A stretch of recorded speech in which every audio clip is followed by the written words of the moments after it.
Now you want to give a pledge? Ma'am. Yes, ma'am.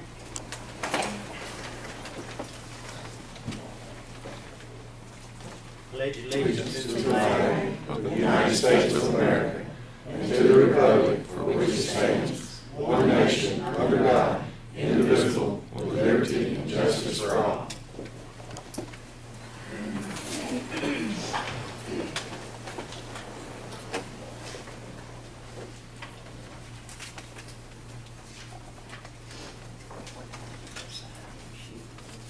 Do we have? I can bring my minutes of last week. Yes, it's right there. Oh, you got it.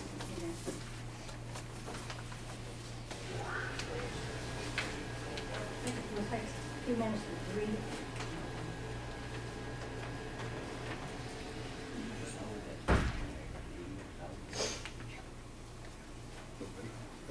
Fantastic, so accepted the truth.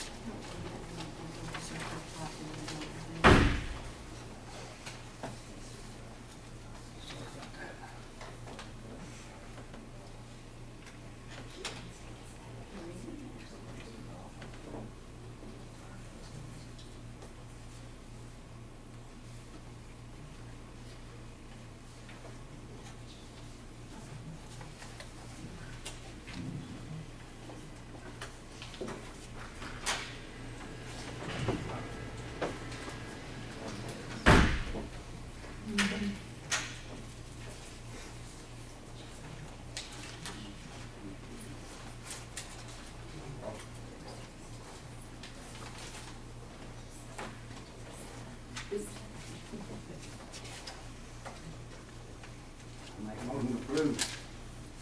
I'll second. A motion and a second to approve. Any discussion? All in favor say aye. Aye. Opposed?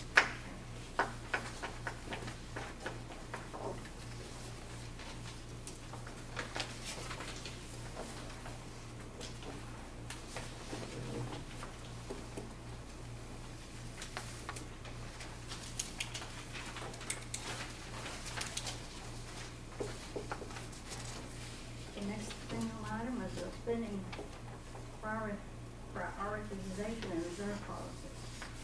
Yes, Ms. Lacey, I've given out several, actually, there's 3 different policies here. The spending prioritization and fund balance policies are first, one that we're going to go over today. These policies are a result of the new GASB 54 requirements, and they have totally revamped the fund balance portion of the balance sheet on the financial statements. It is, this is coming down from federal.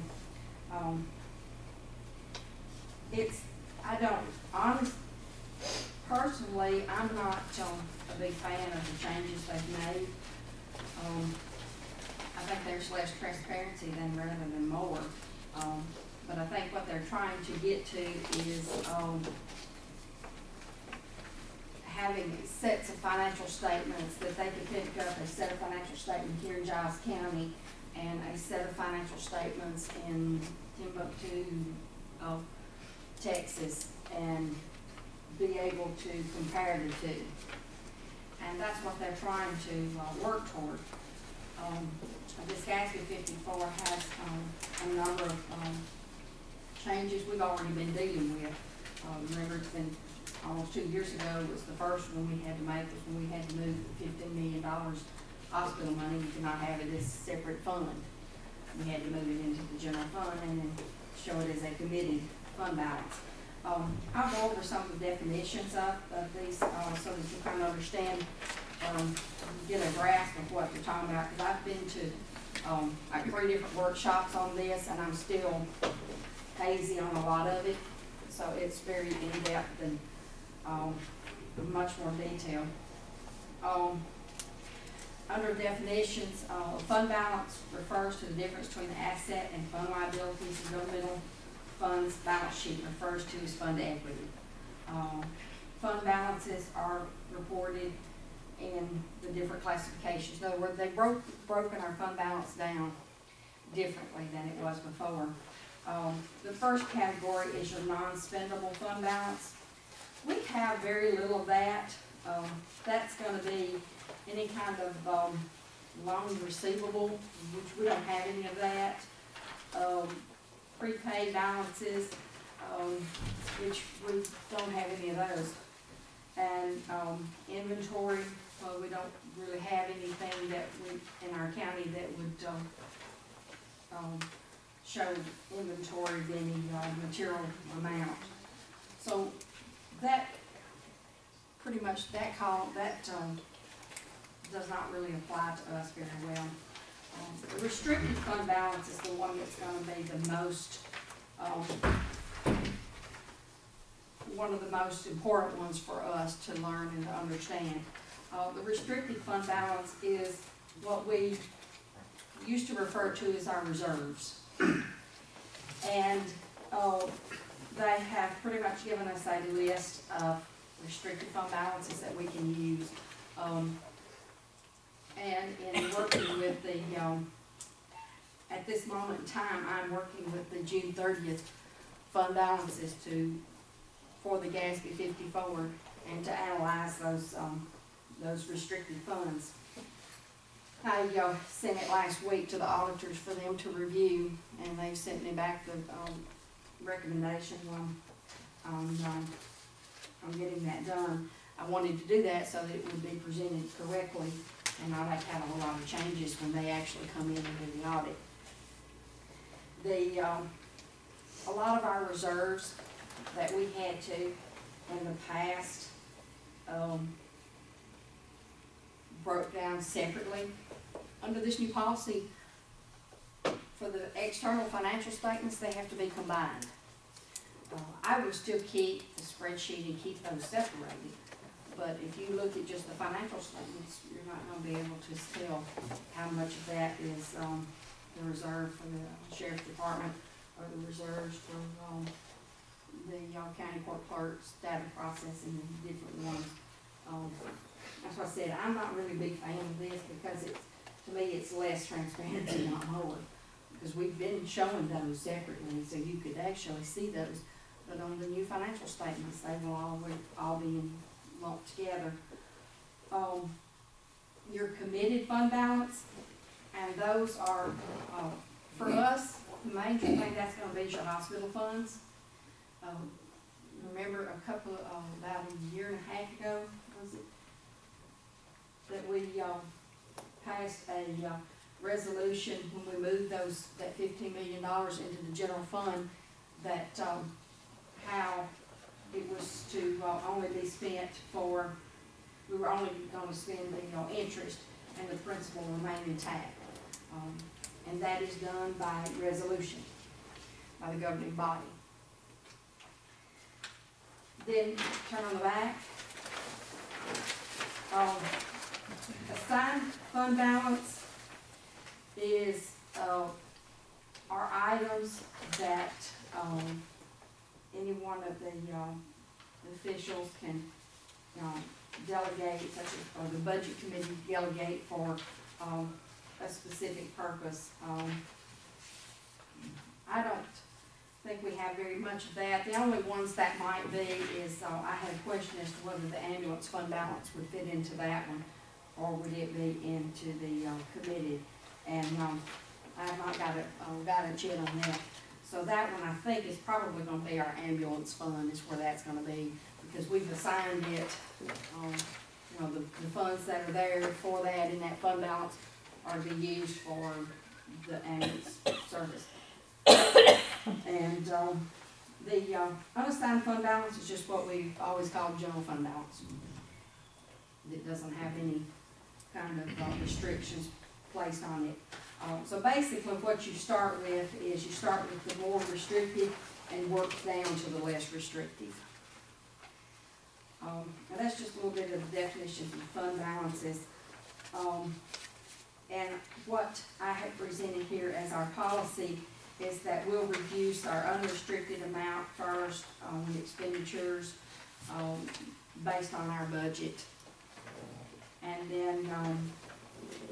then they'll follow by the assigned, and then, and then the restricted would be the last things that we spend.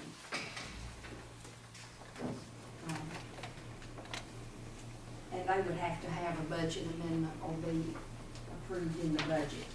The reason being for that is that those restricted items that are for a specific purpose, those are generally specific revenues that are to be spent for a specific purpose.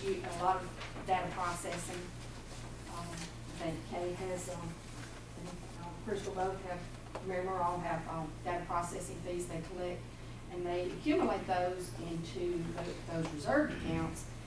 And by putting this policy that those to be used last and to be approved by the legislative body, that does is that allows them to accumulate that money there until they have a large expenditure, and we don't have to take it out of the general fund then.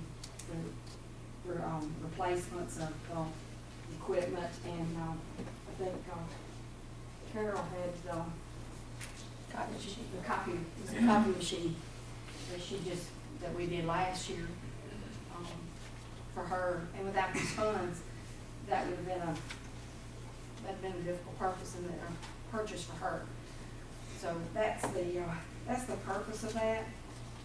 And so at this point, I open up any questions you might have. This comes down, I mean, this is Federal. federally mandated. Mhm. Yes, Another definitely. Yep. Yes, definitely. Yes, you remember a few years ago when you had to start the Gatsby 34 and all the changes it made. This 54 has made as many or more than that one did. And it's, like I said, I think it's less transparency instead of more, but I know what they're getting at.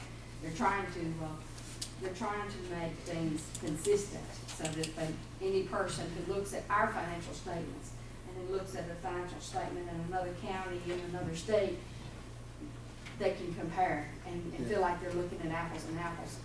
There's a lot of that causes Edison guidelines.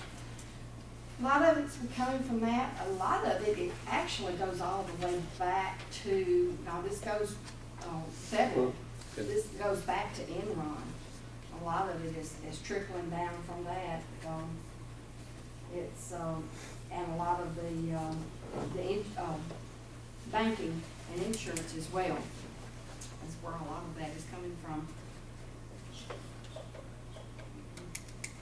Because when the banks will look at them, they want to be able to, they don't have to dig anywhere. They want to be able to look at it and compare it, our county and this county, and so Everybody's feel like. yeah. My opinion is there is no two counties in this country alike. I mean, how do you compare a county like ours versus a county like Los Angeles?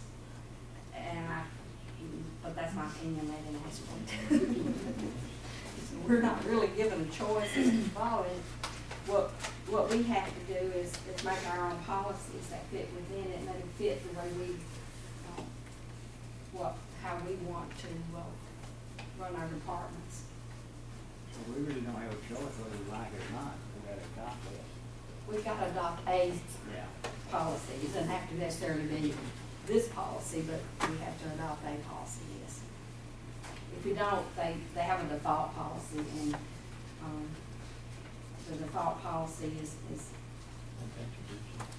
well, the default policy says that you spend out your reserves first, and it will allow for them to accumulate and to be able to buy the equipment as they needed it.